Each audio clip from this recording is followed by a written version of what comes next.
Hello students, अपनी exercise 6.5 चल रही थी। तो आज है 6.5 का क्वेश्चन नंबर 6। एक समबाहु त्रिभुज ABC की भुजा 2a है, तो इसके प्रत्येक शीर्ष लंब की लंबाई ज्ञात कीजिए। ABC is an equilateral triangle of side 2a। Find each of its altitudes. तो ये अपना समबाहु त्रिभुज हो गया ABC। ये इक्विलेटरल ट्रायंगल है और इसकी जो साइड है वो हमें कितनी बताई है, 2a बताई है। तो तीनों साइड इक्वल हैं, तो 2a 2a 2a होगी ना।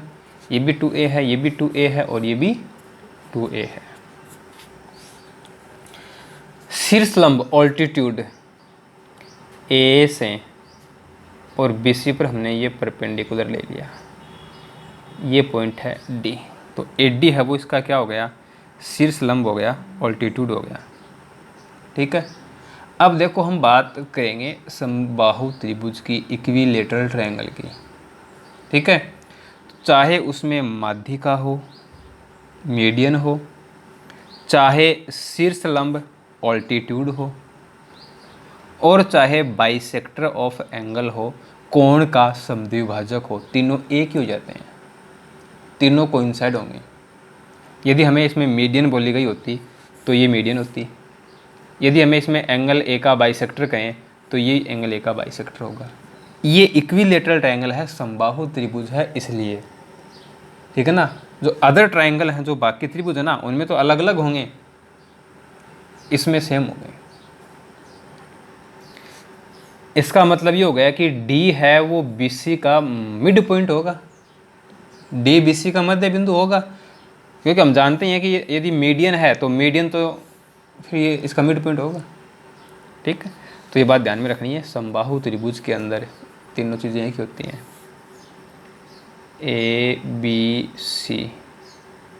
ABC समबाहु त्रिभुज है। ABC is an equilateral triangle. AB equal BC equal CA कितनी है, 2a। AD है ये परपेंडिकुलर है BC पर, AD है वो BC पर लंब है। ठीक है। DBC का मिड पॉइंट होगा, यानी BD है वो किसके इक्वल होगा, DC के। अब देखो ये कंप्लीट है वो 2a है और ये दोनों पार्ट इसके इक्वल हैं, तो इनकी जो वैल्यू होगी वो क्या हो जाएगी, a हो जाएगी ना। इस कंप्लीट लेंथ के हाफ तो होंगे, ये पूरी लंबाई के आधे होंगे ना, तो 2a का आधा कितना हो गया, a। तो चाहे BD कहो चाहे DC कहो, ये कितना हो गया, a हो गया। ये साइड भी a है और ये साइड भी a है, हमें ये निकालना है। ये है 2a, ये भी क्या है 2a। अब चाहे हम ले लें ADB और चाहे हम लें ADC, क्या होगा, राइट एंगल ट्रायंगल, समकोण त्रिभुज होगा, जिसमें अपने पास दो साइड होंगी। तो हम थर्ड निकाल सकते हैं ना पाइथागोरस थ्योरम से। समकोण त्रिभुज ADC में इन राइट एंगल ट्रायंगल ADC क्या होगा, AC square equal AD square plus BC square. AC है 2a तो 2a स्क्वायर, AD हमें बताना है AD स्क्वायर प्लस DC है a तो a का स्क्वायर, 4a स्क्वायर। ये a स्क्वायर इधर आएगा, माइनस हो जाएगा a स्क्वायर, तो ये क्या बन गया, AD स्क्वायर बन गया ना। 4a square minus a square 3a square. हमें वैल्यू चाहिए AD की, तो बोथ साइड हम क्या करेंगे, स्क्वायर रूट लेंगे, वर्गमूल ले लिया, तो 3 का तो हो जाएगा √3, a स्क्वायर का हो जाएगा a। ये इसका ऑल्टीट्यूड हो गया। अब हमें कहा गया है कि प्रत्येक शीर्ष लंब की लंबाई ज्ञात कीजिए। तो यदि हम ये लेते B से AC पर BE और सी से ये बन जाता सी एफ। तो हम है कह सकते हैं कि सिमिलरली इसी प्रकार B E equal C F, वो भी क्या होगा, √3a होगा। ठीक है, तो ये था अपना question number 6। Now question number 7। देखिए क्वेश्चन नंबर 7 क्या है। सिद्ध कीजिए कि एक समचतुर्भुज की भुजाओं के वर्गों का योग उसके विकर्णों के वर्गों के योग के बराबर होता है। Prove that the sum of squares of side of rhombus is equal to the sum of the square of its diagonal।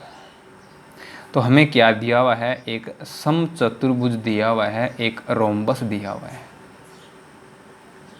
ठीक है, तो इसके बारे में हम क्या जानते हैं,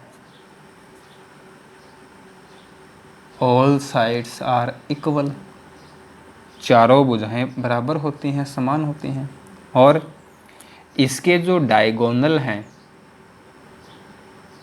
वो राइट एंगल पर बाइसेक्ट करते हैं। इसके जो विकर्ण होते हैं वो एक दूसरे को समकोण पर समद्विभाजित करते हैं। इतनी बातें हम इसके बारे में जानते हैं।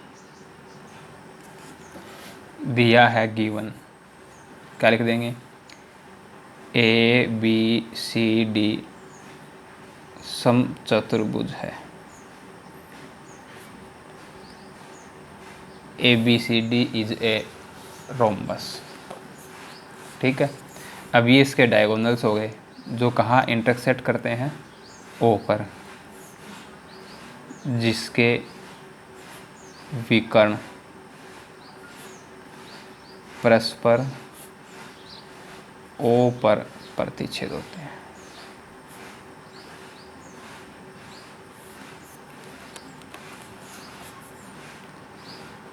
इट्स डायगोनल इंटरसेक्टिंग एट ओ, सिद्ध करना है।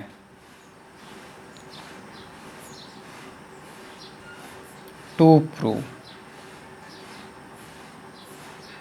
क्या सिद्ध करना है इसके अंदर, भुजाओं के वर्गों का योग, sum of square of sides, तो साइड कौन कौन सी हो गई, ए बी, तो A B square plus B C square plus C D square plus D A square equal किसके, विकर्णों के वर्गों का योग, sum of square of diagonals, तो इसके डायगोनल हैं A C and B D, तो ये होगा A C square plus B D square.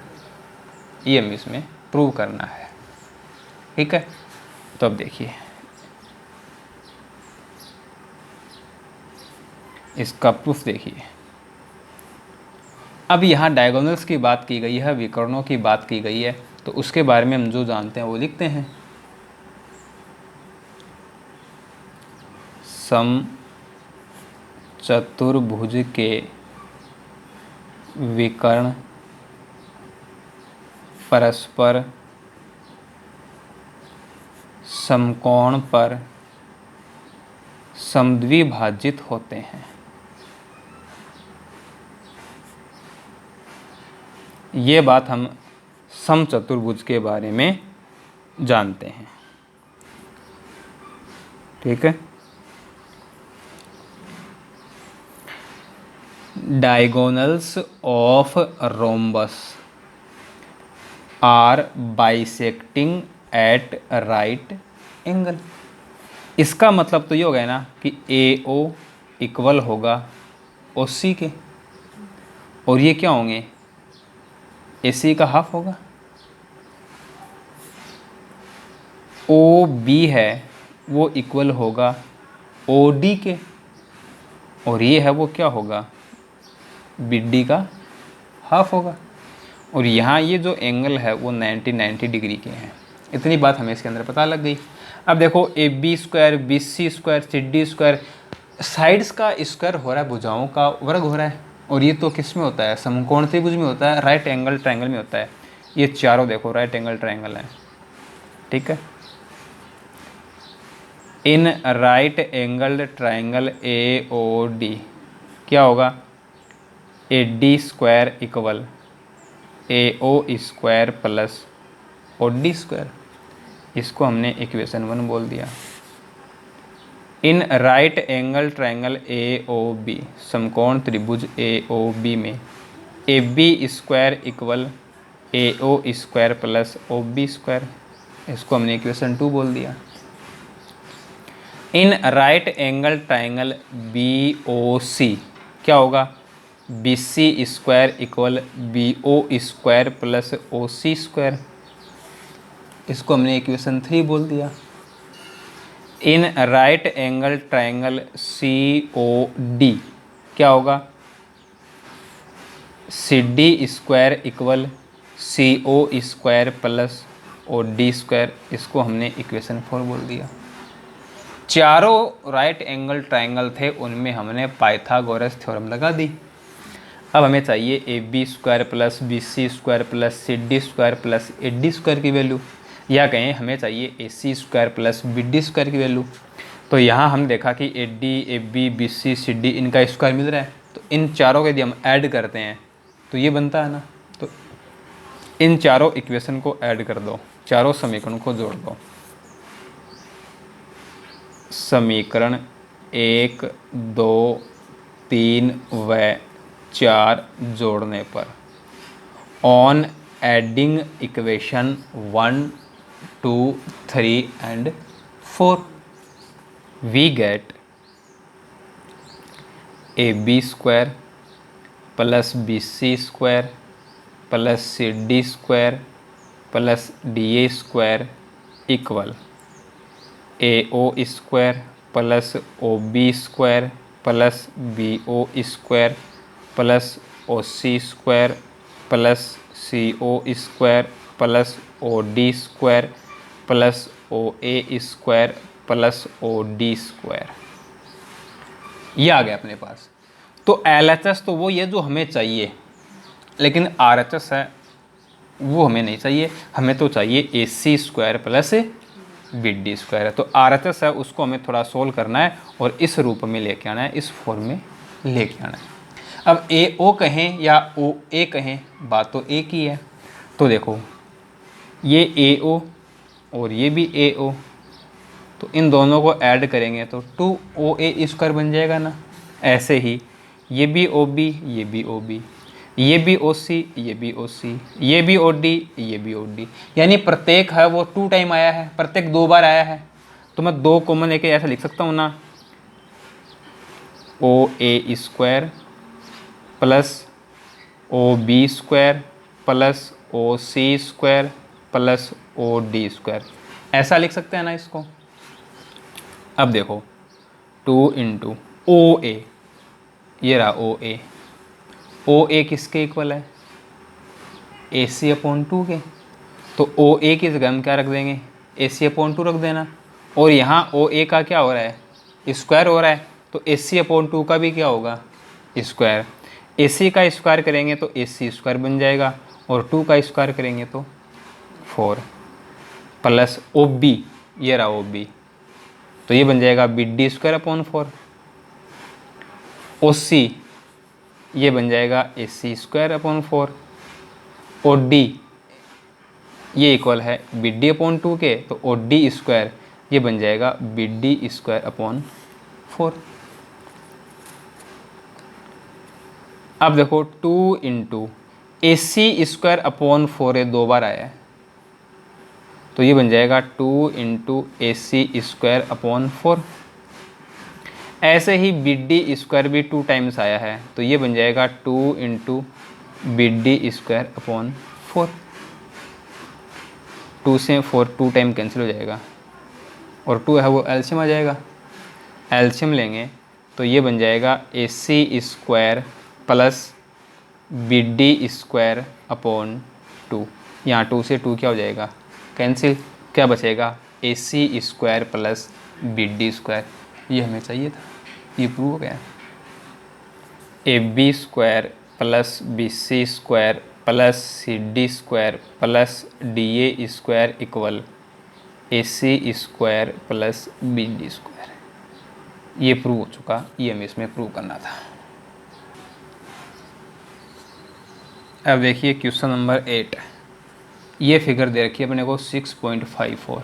इस फिगर के बारे में क्या बताया गया है, O D perpendicular B C, O E perpendicular A C and O F perpendicular A P.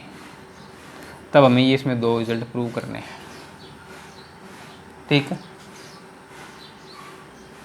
अब जो हमें प्रूव करना है उसमें देखें तो देखो यहाँ पे क्या हो रहा है, ओ A square, O B square, O C square. तो यहाँ ओ ए को मिलाया गया है क्या, तो ओ को ए से मिला देंगे, ओ को ए से, ओ को बी से और ओ को सी से मिलाएंगे। Join O A, O B and O सी।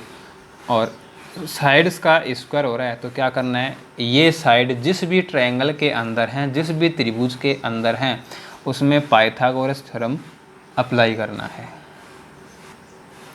तो ये हमें फिगर दे रखी थी। अब ए को ओ से ज्वाइन करा दो, ओ को बी से और ओ को सी से, ठीक है। थोड़ा ठीक से नहीं मिला।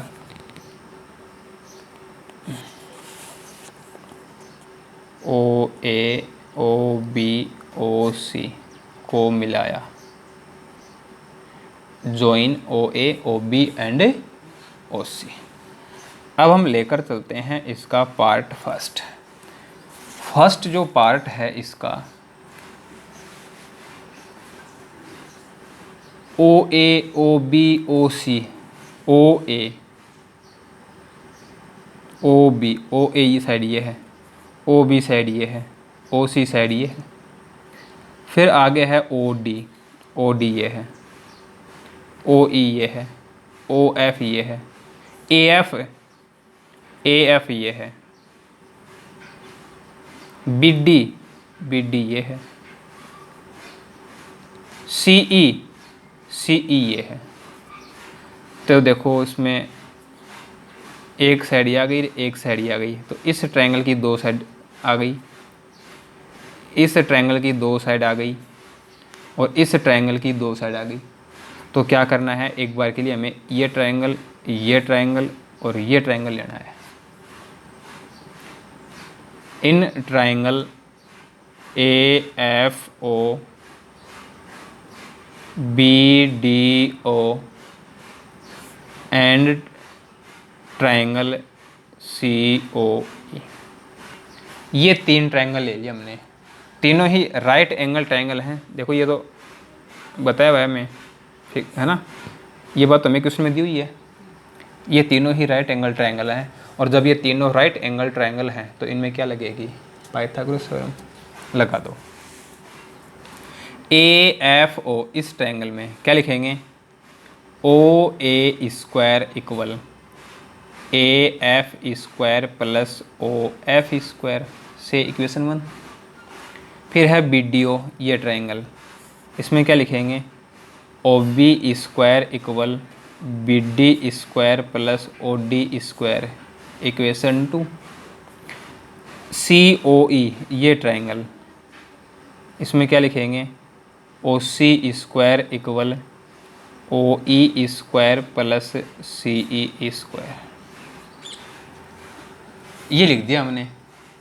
अब जो हमें प्रूव करना है उसमें देखें तो उसमें हमें दिख रहा है A F square plus B D square plus C E square की वैल्यू चाहिए।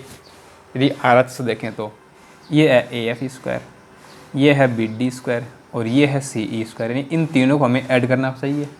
तो तीनों को ऐड कर दो। ऑन एडिंग इक्वेशन 1, 2 एंड 3,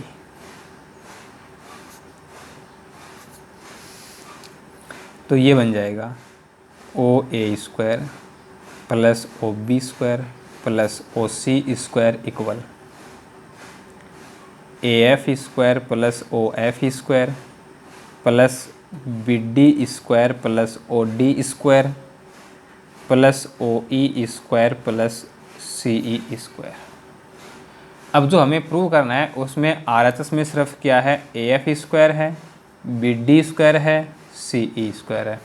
तो ये जो तीन है ना, इनको इधर भेज दें एल एच एस में, तो इसको हम लिख सकते हैं O A square plus O B square plus O C square, ये इधर आएगा माइनस ओ एफ स्क्वायर, ये इधर आएगा माइनस ओ डी स्क्वायर, ये इधर आएगा माइनस ओ ई स्क्वायर, और ये इक्वल है A F square plus B D square plus C E square. ये रिज़ल्ट हमें इसके अंदर प्रूव करना था। ठीक है, अब हम लेकर चलते हैं इसका सेकंड पार्ट। सेकंड पार्ट है, उसमें देखो A F square plus B D square plus C square, ये वैल्यू तो हमने अभी अभी फाइंड की है, लेकिन वहाँ पे ये था और यहाँ पे ये है। इसका मतलब ये जो वैल्यू है, इस वैल्यू को हमें कैसे भी करके इस फॉर्म में लेके आना है। ये तो है। तो पार्ट 1 से हमने इस इक्वेशन को दोबारा से लिख दिया और कह दिया कि ये अपनी इक्वेशन है 4। From part 1 we know this equation से इक्वेशन नंबर 4। अब जो हमें प्रूव करना है उसमें साइड यूज हुई हैं ए ई सी डी बी एफ। तो देखो ए ई, ये रहा ए ई, ठीक है, सी डी, ये सी डी, बी एफ, ये बी एफ, यानी एक ये ट्रायंगल, एक ये ट्रायंगल और एक ये ट्रायंगल। ये 3 ट्रायंगल हमें यूज करने हैं। ठीक है, तो इनको लेके चलना है अब की बार। In right angle triangle B F O, right angle triangle O D C and right angle triangle A O E. अब इन तीनों में क्या करना है, पाइथागोरस थ्योरम में अप्लाई करनी है। तो देखो क्या आएगा, बी एफ ओ को लें पहले, तो इसमें आ जाएगा O B square equal B F square plus O F square, ये इक्वेशन 5 हो गई। ओ डी सी इसमें लेंगे तो O C square equal O D square plus D C square, ये इक्वेशन 6 हो गई। और ए ओ ई की बात करें तो इसमें आएगा O A square equal A E square plus O E square, ये इक्वेशन 7 हो गई। अब हमें वैल्यू चाहिए A E square plus C D square plus B F square, ये रहे तीनों। तो इन तीनों का हमें सम चाहिए, इन तीनों का योग चाहिए, तो इन्हें ऐड करना पड़ेगा। तो ऑन एडिंग इक्वेशन 5, 6 एंड 7, इन तीनों को ऐड कर देते हैं। ठीक है, तो देखो क्या मिलेगा, O A square plus O C square plus O B square equal B F square plus O F square plus O D square plus D C square plus A E square plus O E square. तीनों को हमने add कर दिया। हमें value चाहिए A E square plus C D square plus B F square C D square A E square, बस ये 3 होने चाहिए। तो जो 3 है उनको इधर भेज दें, तो ये बन जाएगा O A square plus O C square plus O B square, ये इधर आएगा माइनस ओ एफ स्क्वायर, ये इधर आएगा माइनस ओ डी स्क्वायर, ये इधर आएगा minus O E square equal A E square plus B F square plus C D square, ये आ गया। इसको हम कह देते हैं इक्वेशन नंबर 8। तो अब इक्वेशन नंबर 4 और इक्वेशन नंबर 8 देखें। फ्रॉम इक्वेशन 4 एंड 8 दोनों की LHS सेम है। तो जब दोनों की LHS सेम हो तो RHS भी क्या होगी, सेम होगी। तो हमें मिलेगा AF square plus BD square plus CE square equal AE square plus BF square plus CD square. और यही रिज़ल्ट हमें इसमें क्या करना था, प्रूव करना था। ठीक है, तो ये है अपना क्वेश्चन नंबर 8। क्वेश्चन नंबर 9 देखिए क्या है। 10 मीटर लंबी एक सीढ़ी एक दीवार पर टिकाने पर भूमि से 8 मीटर की ऊंचाई पर स्थित एक खिड़की तक पहुंचती है।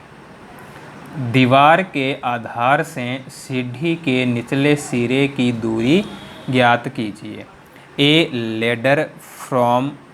Ladder 10 metre long reach a window 8 metre above the ground. Find the distance of the foot from the foot of ladder. ठीक है, अब देखो क्या बताया इस क्वेश्चन के अंदर। एक वॉल है, एक दीवार है। तो दीवार तो ऐसी होती है ना। और इस दीवार की जो हाइट है वो हमें दे रखी है 8 मीटर। अब एक सीढ़ी है, एक लेडर है। तो दीवार पे हम सीढ़ी ऐसे लगाते हैं। और ये जो लेडर है वो है 10 मीटर लॉन्ग। इस सीढ़ी की लंबाई 10 मीटर दे रखी है। तो ये डिस्टेंस हमें फाइंड करनी है। A B C हमें AC डिस्टेंस क्या करनी है, फाइंड करनी है। सीढ़ी की लंबाई लेंथ ऑफ लेडर 10 मीटर। दीवार की ऊंचाई हाइट ऑफ वॉल 8 मीटर। अब ये क्या है, एक राइट एंगल ट्रायंगल नहीं हो गया क्या, समकोण त्रिभुज हो गया ना। तो लगा दो इसमें पाइथागोरस थ्योरम। इन right angle triangle BCA AB square equal BC square plus AC square. तो ये 10 स्क्वायर इक्वल ये 8 स्क्वायर प्लस AC स्क्वायर। हमें AC की वैल्यू फाइंड करनी है। तो AC स्क्वायर इसको इधर भेज देंगे। 10 स्क्वायर 100, ये इधर आएगा माइनस 8 स्क्वायर 64। दोनों को माइनस कर दिया 36। तो AC की जो वैल्यू है वो जाएगी √36। तो यह जाएगा 6। ये मीटर में है तो ये भी किस में आएगी, मीटर में आएगी। दीवार के आधार से सीढ़ी के निचले सिरे की दूरी